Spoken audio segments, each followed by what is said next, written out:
Kerala PSC employees യൂണിയന്റെ നേതൃത്വത്തിൽ സെക്രട്ടേറിയറ്റിന് മുന്നിൽ കൂട്ടധർണ.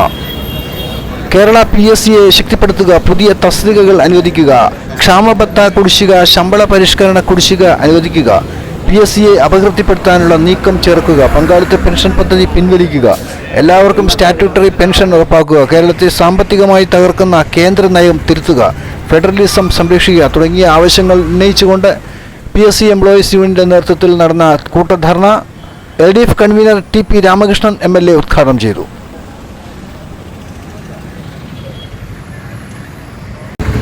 കേരളത്തിൽ പബ്ലിക് സർവീസ് കമ്മീഷൻ നിർവഹിച്ചു വരുന്ന സേവനം എല്ലാ ജനവിഭാഗങ്ങളും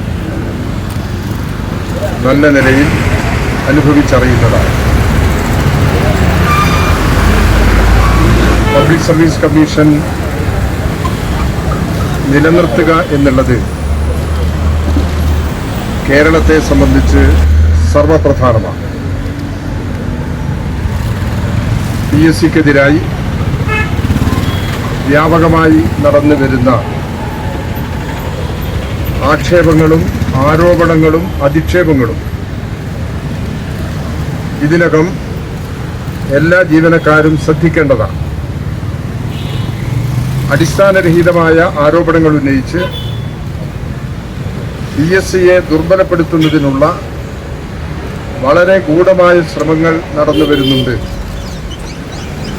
അതിനെ അതിജീവിച്ച് മുന്നോട്ട് പോവുക എന്നുള്ളത് പബ്ലിക് സർവീസ് കമ്മീഷനിൽ ജോലി ചെയ്യുന്ന ജീവനക്കാരെ സംബന്ധിച്ച് സർവപ്രധാനമാണ്.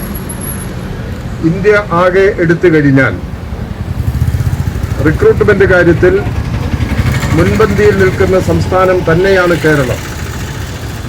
ഇതുവരെയും ആ രംഗത്ത് കേരളത്തെ അതിജീവിക്കാൻ ഒരു സംസ്ഥാനത്തിനും കഴിഞ്ഞിട്ടില്ല.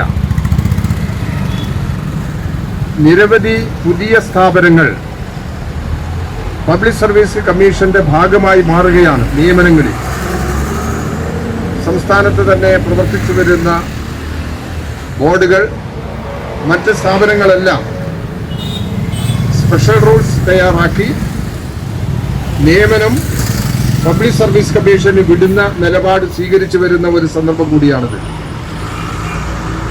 പബ്ലിക് സർവീസ് കമ്മീഷൻ വഴിയുള്ള റിക്രൂട്ട്മെന്റ് വ്യവസ്ഥയിൽ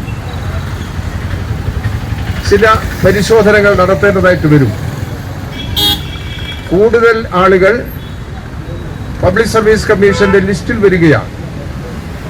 ആവശ്യത്തെക്കാൾ വളരെയധികം നമ്പർ കൂടുമ്പോൾ നിയമനം ലഭിക്കാത്തതിന് ഈ ഉദ്യോഗാർത്ഥികളിൽ നിന്ന് വലിയ തോതിൽ പരാതികൾ ഉയർന്നു വരുന്നുണ്ട്. അതിന് പരിഹാരം കാണത്തക്ക നിലയിലുള്ള ക്രമീകരണങ്ങൾ ഭാവി റിക്രൂട്ട്മെന്റിൽ സ്വീകരിക്കേണ്ടതായിട്ട് വരും. ഏത് നില പരിശോധിച്ചു കഴിഞ്ഞാലും PSCക്ക് പകരം വെക്കാൻ സ്വതന്ത്രമായി പ്രവർത്തിക്കുന്ന, ഭരണഘടനാപരമായി പ്രവർത്തിക്കുന്ന ഒരു സ്വതന്ത്ര സ്ഥാപനം എന്നുള്ള നിലയിൽ മറ്റൊരു സംവിധാനവും ജീവനക്കാരുടെ നിയമനത്തിൽ ഇന്ന് കേരളത്തിലില്ല.